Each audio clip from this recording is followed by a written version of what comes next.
Hey guys, we're just going to go through a wee core exercise we're going to be doing. So this is an exercise in order, basically the objective of it is to resist rotation. So one of the main rules of the core is to resist that rotational movement. So when you sprint or run, when you're applying lots of force down and forward, you want to minimise how much the hips rotate.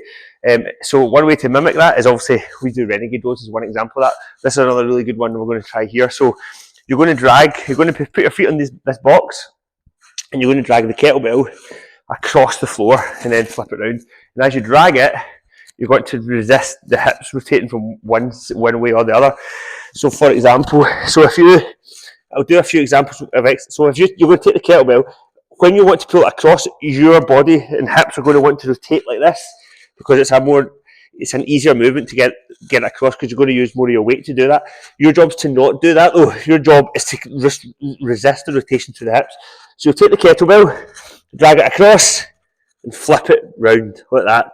And then when you're taking your across to the right, you're going to drag it with your right hand, okay? To the left, you take it with your left hand, and so on. And like I said, your job is to minimise how much movement there is at the hips. This is a really demanding exercise, much harder than it looks. So you could start off with a lighter weight or no weight at all, just sort of almost mimic the movement. But bringing one hand off the ground, you'll even feel it's a wee bit difficult to resist rotation, and then you can mimic it. You can then try a weight, a heavier weight if it's easy, and so on.